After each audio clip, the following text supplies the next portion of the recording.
Hello বন্ধুরা, আরেকটা নতুন ভিডিওতে তোমাদের সকলকে জানাই স্বাগত। তোমরা সবাই কেমন আছো? আশা করছি ভালো আছো। তো আজকে যে ভিডিওটা শেয়ার করছি এটা কিন্তু অনেক আগেকার একটা ভিডিও, মানে আমাদের রামপুরহাট থেকে ঝাঁসি যাওয়ার ভিডিও, মানে কোয়ার্টার যাওয়ার ভিডিওটা আজকে আমি শেয়ার করছি। কারণ আমি ভুলে গিয়েছিলাম যে সমস্ত ভিডিওগুলো আমি শুট করে রেখেছিলাম। তো আজকে হঠাৎ মোবাইলটা না মানে ঘাঁটতে ঘাঁটতেই দেখতে পেলাম যে সমস্ত ভিডিও রয়েছে। তো ভাবলাম ছোট করে তোমাদের সঙ্গে একটু শেয়ার করে নিই। তো হাজবেন্ড আমাদেরকে নিয়ে যাচ্ছে ঝাঁসি, কারণ আমাদের শিলিগুড়ি থেকে আসা কিন্তু বেশি দিন হয়নি। হাজবেন্ড আমাকে রামপুরহাটে রেখে আবার ঝাঁসি চলে গিয়েছিল, তো ওখান থেকে আবার 20 দিনের মধ্যে আমাকে নিতে এসেছে।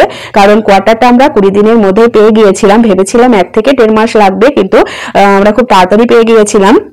তো এই 7 দিনের ছুটি নিয়ে হাজবেন্ড এসেছিল নিতে। তো আমাকে আগে থেকে বলে রেখেছিল যে একদমই সময় পাবো না, যেদিন যাবো তার পরের দিনই কিন্তু নিয়ে চলে আসবো। তো সমস্ত ব্যাগগুলো কিন্তু তুমি প্যাক করে নিও, মানে সমস্ত জিনিসপত্র প্যাক করে রেখে দিও। কারণ হাজবেন্ড প্রথমে যাবে শিলিগুড়ি, তো ওখানে ওয়াটারের জিনিসপত্রগুলো ট্রাকে লোড করে, মানে ট্রাকে চাপিয়ে সেটা পাঠিয়ে দিয়ে তারপরে আমাকে নিতে আসবে। তো সেই হিসাবে এসেছিল। তো হাজবেন্ড রাত্রে নেমেছিল, তো সেই রাতটা থেকে পরের দিন আবার আমরা বেরিয়ে পড়েছিলাম। মানে টিকিটটা আগে থেকে সেই করা ছিল, মানে শিলিগুড়ি যাবে, শিলিগুড়ি থেকে আসার একদিন থেকে পরের দিন আমাদের আবার বেরোতে হবে। তো আমরা চলে এসেছি, এটা হলো রামপুরহাট স্টেশন। তো এখান থেকে আমরা লোকাল ধরে যাব বর্ধমান। বর্ধমানে সন্ধে 7:30টায় ট্রেন রয়েছে। তো আমরা হাতে সময় নিয়ে কিন্তু বেরিয়েছিলাম, কারণ বর্ধমানের ট্রেনটা বেশিক্ষণ দাঁড়াবে না, 4 থেকে 5 মিনিট মতো দাঁড়াবে। তো আমরা দেখো লোকালে উঠে পড়েছি, ট্রেনটা ছেড়েও দিয়েছে আর আমাদের ছাড়তে নদায় যাচ্ছে। আর তানভীর তো ভীষণই খুশি, ও ভেবেছিল যে আমরা সবাই মিলেই যাচ্ছি। তো সেই কথাটাই বলছিল ফিবিকে যে তুমিও যাবে, ফুপাও যাবে।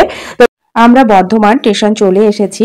এবার আমরা একটা ভালো জায়গা দেখে বসবো, কারণ আমাদের হাতে প্রায় 1.5 ঘন্টা মতো সময় ছিল। তো আমরা বসে মানে ট্রেনের জন্য অপেক্ষা করছিলাম। হাতে অনেকটাই সময় ছিল, আমাদের ট্রেন ছিল 7:30টায়। তো আমরা 1 নম্বর প্ল্যাটফর্মে বসেছিলাম, ট্রেনের জন্য অপেক্ষা করছিলাম।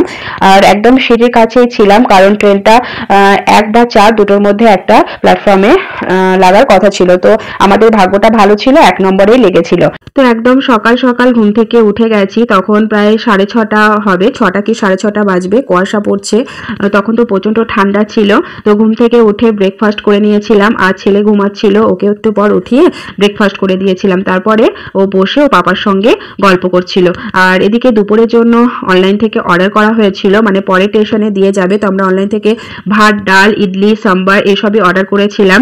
তো ওটা চলে আসার পর ওটা খেয়ে নিয়ে, তানভীর কিন্তু এসব খেতে পছন্দ করে না, ওর ভাত আর ডিম লাগবে, ডিম না হলেও কিন্তু খেতে পারে না। তার জন্য আবার 1 প্লেট মানে ভাত অর্ডার করা হলো। ভাত আর ডিম আর সবজি, ডাল ছিল। রুটিটা খুব একটা ভালো ছিল না, ভাত ডাল ডিমটা ঠিক ছিল। তো তানভীরকে ওটা খাইয়ে দিলাম। তানভীর তো সবটা খেতে পারবে না, তো তানভীর আর আমি দুজনে মিলেই এটা খেয়ে নিয়েছিলাম।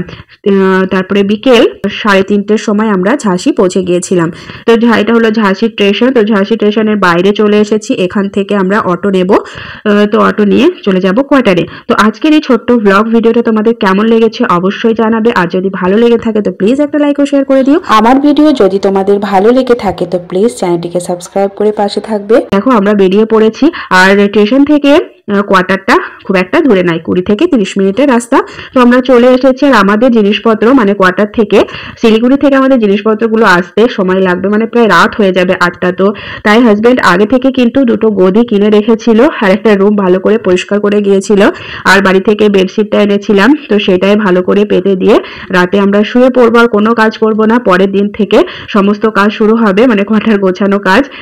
আর আমার কোয়ার্টারটা কেমন করে গুছিয়েছি সেটা অবশ্যই তোমাদের সঙ্গে কোনো একদিন শেয়ার করব।